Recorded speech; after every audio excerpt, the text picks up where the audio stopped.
ഈ cafe style ക്യാൻറ്റീനിന് 50 ലക്ഷം രൂപ മാറ്റി വെക്കുന്നതിന് മുന്നേ ഇവിടെ ഒരു ഫാന് വാങ്ങിച്ചത് അരി വെക്കാമെന്നവൻ അടി എന്റെ അരി മുട്ടിക്കുവോ ഭഗവാനെ. തലശ്ശേരി ലിബർട്ടി പാരഡൈസ് എന്ന തിയേറ്ററിൽ ഒരു സിനിമ കണ്ടുകൊണ്ടിരിക്കുമ്പോഴാണ് ഞാൻ ആദ്യമായിട്ട് ഈ വിക്ടോറിയ കോളേജിനെ പറ്റിയിട്ട് ഒരു ഡയലോഗാണ്. ആ ഡയലോഗ് എന്താണെന്ന് വെച്ച് കഴിഞ്ഞാൽ, ആ പരപ്പൂ മോനെ ഞാൻ വിക്ടോറിയ കോളേജിൽ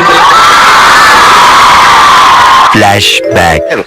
ഈ പരപ്പൂ മോനെ പണ്ട് ഞാൻ പാലക്കാട് വിക്ടോറിയ കോളേജിന്റെ നടന്നിട്ട് കോട്ടമൈതാനം വരെ ഓടിച്ചിട്ട് തല്ലിട്ടുള്ളതാ. അറിയില്ല. CM-ന്റെ പൊളിറ്റിക്കൽ സെക്രട്ടറി രവി. സാധാരണ ഞാൻ ഇതുവരെ ഇങ്ങനെ ഒരു കോളേജ് കലാലയ ജീവിതത്തിൽ ഒരിക്കലും ഇങ്ങനെ ഒരു ചടങ്ങിനൊന്നും ഞാൻ ഇങ്ങനത്തെ ഒരു സ്റ്റേജ് ഒന്നും കണ്ടിട്ടില്ല. കാരണം ഞാൻ കോളേജിൽ പോയിരുന്നില്ല. എനിക്ക് കിട്ടിയത് ഈ പറഞ്ഞ പോലെ എന്റെ സിനിമകളിലൂടെ അല്ല. അതുകൊണ്ട് തന്നെ എന്റെ സിനിമ കാണാൻ ഞാൻ നിങ്ങളെ നിർബന്ധിക്കില്ല. തുടർന്നും എനിക്ക് ഇന്റർവ്യൂവിൽ എടുത്തിരുന്ന പ്രോത്സാഹനം തുടർന്ന് തന്നുകൊണ്ടിരിക്കുക. ഞാൻ ഇനി നല്ല നല്ല ഇന്റർവ്യൂ ചെയ്ത്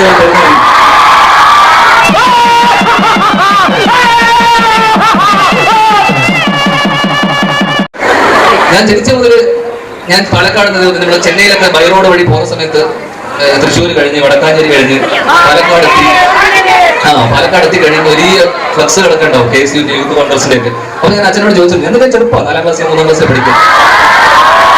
ആരാണ് അച്ഛാ ഇത്? അച്ഛൻ പറയും, ഇതാ മോനെ ഷാഫി.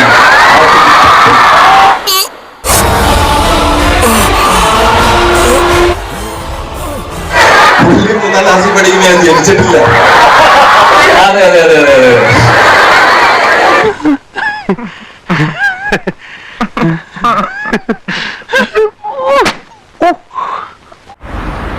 നിർത്തി അവമാനിക്കുവാണെന്നേ. പിന്നെ ഞാൻ ഷാഫിനെ കാണുന്ന 2-3 വീഡിയോകളിലൂടെ ഞെട്ടിപ്പിക്കുന്ന ഗർജിക്കുന്ന പല പ്രസംഗങ്ങളൊക്കെ ഞാൻ ശ്രദ്ധിച്ചിട്ടുണ്ട്. പക്ഷെ എന്നെ ഏറ്റവും ആകർഷിച്ച അല്ലെങ്കിൽ എന്നെ ഏറ്റവും അദ്ദേഹത്തോട് അടുപ്പിച്ചൊരു വീഡിയോ പദയാത്ര മതിയായിരുന്നു. എന്നെ സത്യം ഞാനങ്ങനെ ചെയ്തിട്ടില്ല. വെറുതെ കഴിഞ്ഞ ആഴ്ച നടന്ന കാര്യങ്ങൾ പറഞ്ഞ് എന്നെ നാട്ടിക്കരുത്.